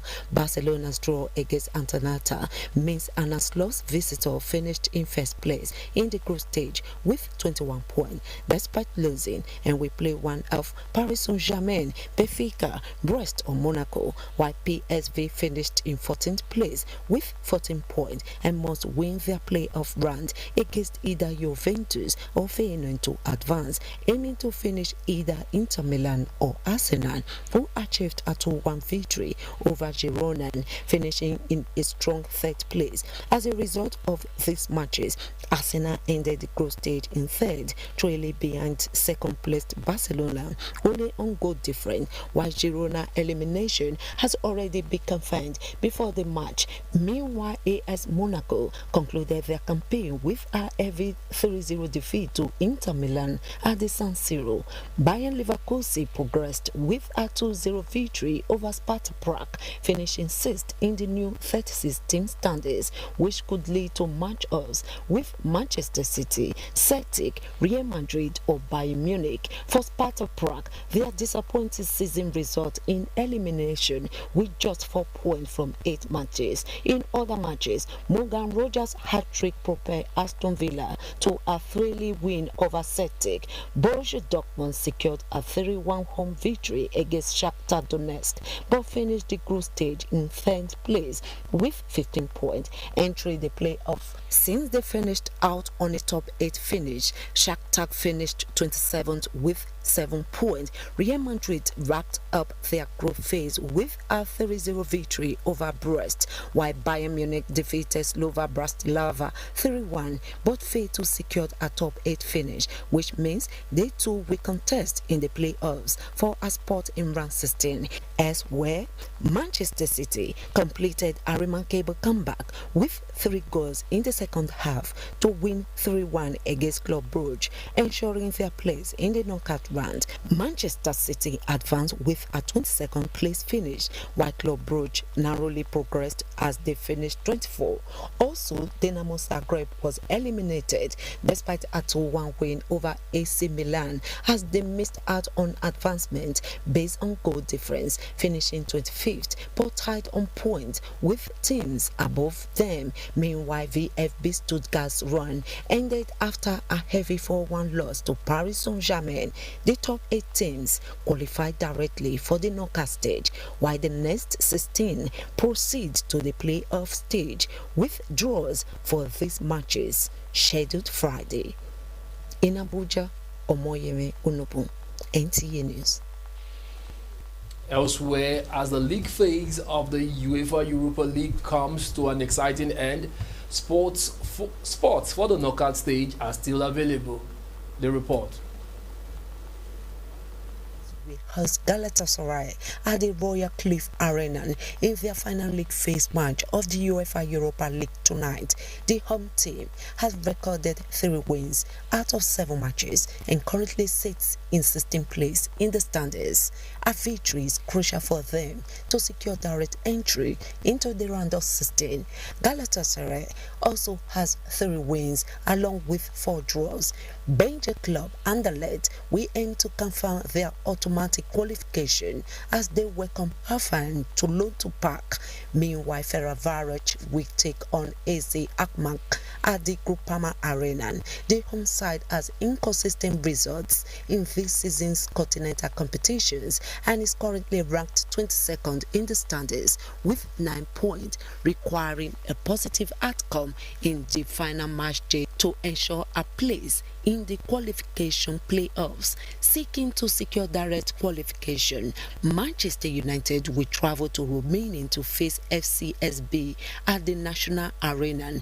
This will be the first meeting between the two teams in Bucharest, and they are separated by just a single point in the standings. In other fixtures, Maccabi Tel Aviv will clash with Porto at Partizan Stadium. The Portuguese club is just 1 point away from the knockout stage playoff spot and we aim to collect maximum point.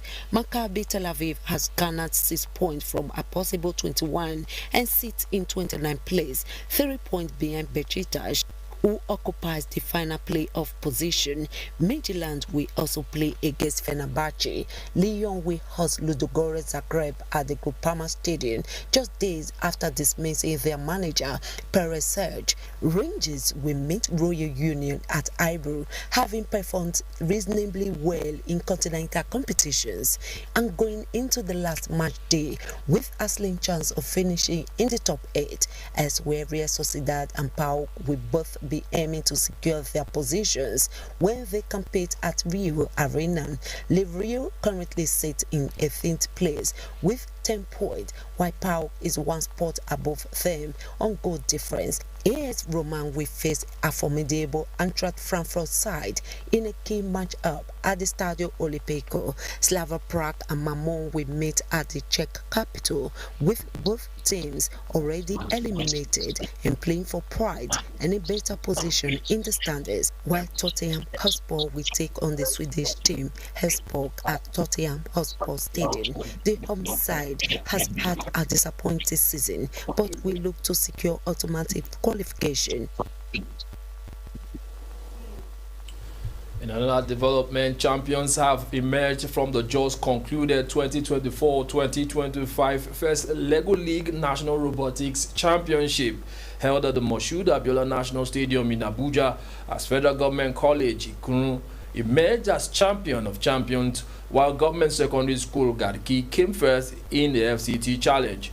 In other Champions Awards, Preston International School came first runner-up, while FGGC Kaduna came second runner-up, followed by FSTC Orozo as third runner-up.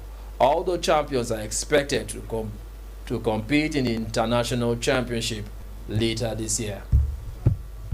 Competition is, to me, it's one of the best competition I've ever had in my whole entire life. I've been going for many competitions, but this competition is the best. And I want to say a very big thank you to our supporters who actually made us to be here today, who inspire us to be here, who helped us. I can't continue saying thank you. Only God will bless them for us. And I can't call it, it has been hectic, and I don't know if it's just to cry or to feel excited, because if I think about hard work from classes to balancing our life, like going for training sessions, passing your exams and everything, and also working hard for this competition, because it's not easy being on that table. It's very stressful, but thinking about it now, everything is worth it, and all glory be to God, because like I'm just so excited, and all my team members are very excited for this competition. We're thankful we're able to qualify, and all glory be to God that we're going to get, when we get to USA, we're going to qualify as well, and we're going to make Nigeria like an international country. Like when they hear the name Nigeria, they're like, wow, that country that qualified, that country that beats the United States of America, because I want to like have that, like let Nigeria be for once be on top of the world. That yes, we're not just a country that is just developing, we're already a developed country, and we can beat other countries as well. This was really surprising for even I, because we came here, yes, we had a lot of hope, but at the ending it was not looking quite sure for us, but I would say it has to be one of the best for us. It was really nice. So we just concluded the 2024 Olympic Championship. Yes. How will you describe what we have seen? Thank you very much. Actually, I would like to say that I'm very, very, very much happy. I'm inspired, I'm motivated by this particular event that happened today. Actually, if we can be able to have this kind of event, we are going to generate more and more and more of talented people in our country, because we are trying to now initiate creativity, and which I have seen here today is fantastic. I believe our children are doing well, and I believe in the next future we are going to have very good children that can be able to prosper in this nation. Because this is what we have been saying at ministry level. Now we have transformed, we have 6-point agenda. Part of what we have here is to make sure that we have digitalized everything in the midfield, provide the environment there. They gain skills, they gain competencies that will stay with them for the rest of their lives. So I'm very confident, super confident that these kids will go outside of Nigeria and will do Nigeria proud. What I expect is for these kids to take this knowledge and start to transform their communities, to solve real life problems facing the communities. It's not about just gaining knowledge and keeping it to use. Knowledge is supposed to be transformative. It's supposed to transform lives. So gain the knowledge. That's a wrap on the news at 11. Let's now rejoin Bade Adele for the continuation of AM Sports. Thanks for watching. My name is Bright Ebocho.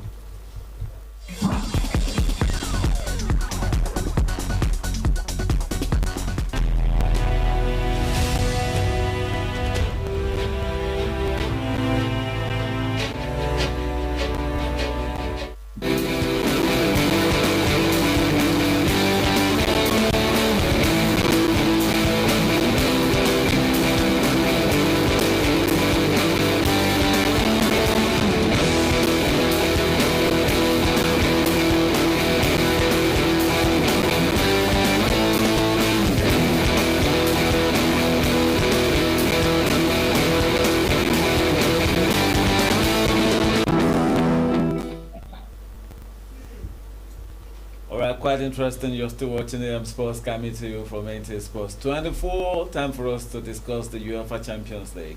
Quite interesting to see the 18 matches on Wednesday. Come on, Manchester City. They just found a way to get into, the next round.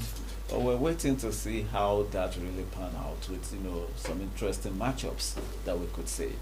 And now joining us to discuss more on that is Abuja-based sports journalist here, the person than the friend of the house, Nonso Arinzechi. Quite interesting to have you on the show this morning, Nonso. Welcome. Thank you very much for having me. It's a pleasure to be part of the show. Like it take the Champions League, and hopefully this continues in the knockout stages. Right, quite beautiful, Nonso. Let's get straight to it. Looking at the results we got on Wednesday night. We expected it was going to be a night of, magic and some, interesting moments, and some teams too will be heartbroken. So at the end of the day, we saw the teams, the top 8, and of course, others from number 9 to 24. Any surprise, any shock? And I don't think there was too many shocks, I must tell you, champ. I think if you look at the teams that qualified, you expect them to have qualified. If you look at the team that had dropped out or relegated or let's say eliminated, you would have expected them to have dropped out. I think it's surprising who made it in the top straight to the last 16. So many people believe the likes of Real Madrid should make it with ease. The likes of Bayern Munich should make it in the top 8 with ease. But like you just say, it did not happen the way it should have happened. Who would have thought that Manchester would have made it to the round of 16? So there were lots of surprises. Man City managed to qualify by the skin of their teeth as well. So those are the surprises. But I think for the teams that have qualified, whether we go to the playoffs to the last 16, I don't think there are too many surprises there. But like I said, it's the fact that the big guns, the big boys refuse to fly during the campaign, and then you could see teams like Bayern Munich struggling to qualify. You could see teams like, of course, Real Madrid struggling to qualify as well.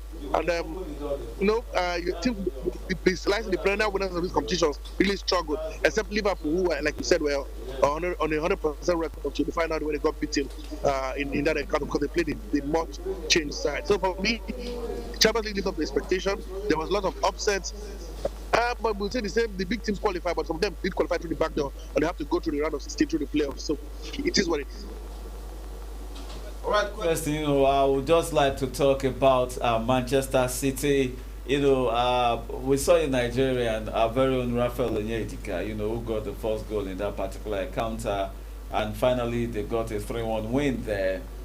Would we say, that Manchester City, they are now a force to reckon with when it comes to the knockout rounds of the UEFA Champions League? Because they say class is permanent, form is temporary. We need to see the tools that we need to give to Man City. I know they are in a very bad shape right now. The form of the players dropping left, right, and center. The fact that I swear that Pep Guardiola is under a massive scrutiny. They signed 3 players in the transfer market because they needed to boost the squad because the players were getting aging and a lot of injury worries as well. So, but you can't rule them out as well. Come on, these at some point was the biggest team in Europe. The quality of players in that team is absolutely amazing. You could argue, look at the players you can in that squad. You say, oh, these are top class players. You know, Kevin De Bruyne, Erling Haaland. You know, they've got some quality defenders as well. Diaz, Gabriel. So you can't rule them out. You know, I don't think about. I must give it to the Nigerian teams in the competition. I think they lived up to expectation. They did so well. They did fantastically well, but. That's one of the favorites. You can't rule them out. At least not now, when we're getting to the business. And now it's a smash and grab. You have 2 games, you don't step up, you get knocked out. So I still think they're one of the favorites to win the tournament, despite all the hula baloo around the club. But again, if there's any time to play against an Arsenal team, it's now. I think there's no better time to play against. Sorry, Man City team. There's no better time to play against the Man City team than now, because they seem to be not in the best of form. They seem to be. You know, one good game, one bad game, and the consistency level has dropped than what we've seen in the past 6-7 years under Pep Guardiola. All right, quite interesting is, looking at, all these matchups, talking about the league phase, definitely, it's no brainer. Many people have been talking about it. It has brought, a new, should I say, lease of life to, the UEFA Champions League. Is getting interesting. Now any team can be beaten, any team could crash out. On a normal day, no way, it wouldn't have been bad for Manchester City up to that point that they will be on the verge of crashing out. Going further, it's really going to be interesting, knowing that Manchester City will face, maybe Real Madrid or Bayern Munich in the next round. Is it not still that, there's fire? You just escaped from one fire and you could be jumping to another fire. Absolutely. I think the biggest winners has been teams like Arsenal, Lille. They were chilling at home. While teams will be struggling to face them in the round of 16. These are teams you would expect to be playing the playoffs. While teams like Madrid, Manchester City, and Bayern Munich sitting on top of the table is straight to the last 16. But they say it's football is not 1, 2, it's not mathematics, not 1, 2, 3. Things tend to change, forms tend to change. So for me, by rule, that they always tell you if you're not good enough, you're not good enough. You have to beat what's said before you. And what's said before Man City right now is either Bayern Munich or Real Madrid. It's an Herculean task, I must tell you, because of the form they are at the moment. But come on, man, you want to win at some point you have to play those guys. Whether it's the playoffs, whether it's the round of 16, whether it's the semi-finals or the finals, at some point you have to play some of the top big guns in the competition. And so that's going to be a massive test for Man City. But it is what it is. It tells you that they didn't show up during the group stages, during the league format group stages, and that's why they're where they are. So I think it's good. It's a good one for the fans that come up, for neutrals like me and you. At least we won't be watching playoffs and be like, this team should win this team. So the excitement to continue from the group stages to the playoffs and then to the knockout stages, round of 16, to the semi-finals, and finals. So we should brace up for something good. I'm really excited to see what the playoffs will bring, because I must tell you, it's fantastic readings, if you ask me, from that one. So whether it's Man City versus Real Madrid, a spectacle. Whether it's Man City versus Bayern Munich, a spectacle. Who are the biggest winners? The viewers. And this is what the fans have been crying for. They want the big boys to play the big boys. And not only when they get to the semi-finals, where you see them play against the smaller teams and casting that. This was what brought about the rise of the so-called, in quote, Super League. So, well, we should enjoy it. I hope you're enjoying it, because I'm really enjoying it. Probably what I saw, I'm seeing the Champions League this season. I'm not too, happy with the new format, but I'm enjoying the new format as a club, because lots of matches are played, and we get to see big teams fight against each other as the tournament wears out. All right, very much interesting. Many things done. So, but just before you go, it will be interesting, to see, going by, their current form and of course the way they've performed in the league phase. Who do you think, if you're going to give us like 3 teams, are the favorites to win the Champions League this year? Well, one has to be Liverpool. And I don't need a crystal ball to call Liverpool. They've been, like I said, they were 100% record. You could see that in the group stages. One of their games until the final game, where they had to, they changed a lot of players. Liverpool will be in that mix. You can't rule out Real Madrid. That's why they are poor out of form. They seem to be, you can call them Mr. Champions League. They may be so bad and so boring, but when they get to knockout stages, they do not know how to lose. I must tell you, they do not know how to lose. So I think they'll be upright there as well in the mix. And to be honest with you, for the sake of England, I think I'll throw Arsenal in that mix as well again. That mix is not the Bayern Munich I used to know. Paris Saint-Germain, they flat out to receive a lot.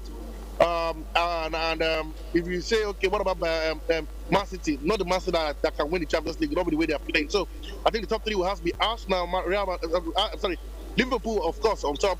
Real Madrid number 2, and Arsenal has got an outside chance to win the Champions League for me because of the way they play. Again, they only dropped one game, one loss, one draw. They won the rest of their games, and they look like a team who focus on the Champions League, knowing the way that it's almost over for them, Premier League, the way they are going, and the points they are dropping left, right, and center. So these are the top 3 for me. I think will be the teams that will be up there chasing for the Champions League title come the end of the season. Oh, thanks, Nonso. And of course, if you were here, would have handed you, a colorful birthday cake. So, Nonso, happy birthday once again to you. And of course, you celebrated your birthday on Wednesday. Wishing you more, years on earth in good health and wealth. So, many thanks for joining us today. Congratulations to you, Nonso. Thank you very much. My pleasure. I'm always part of the family. Thank you so much. Cheers. All right, many thanks, Nonso, for joining us this morning. I've been speaking with Chukwu Nonso Arinzechi, a sports analyst based here in Abuja, and we've been discussing all the things we saw in the UEFA Champions League on Wednesday night. Interesting, and of course, we cannot wait for the knockout rounds. Bring them on. All right, that's our show for today. I want to thank you for tuning in. Many thanks for everything today. And of course, we're thanking you on behalf of everyone here, from the director to the producer, to the transmission director, our audio person, our team of engineers and camera crew in the studio, and of course the producers of the news, and of course all the segments, including the presenters talking about Bright Ebocho, Suleiman Musa, and many others. And of course we must thank our guests, starting with the chairman of the FCT Cricket Association, Emeka Onyema, and of course we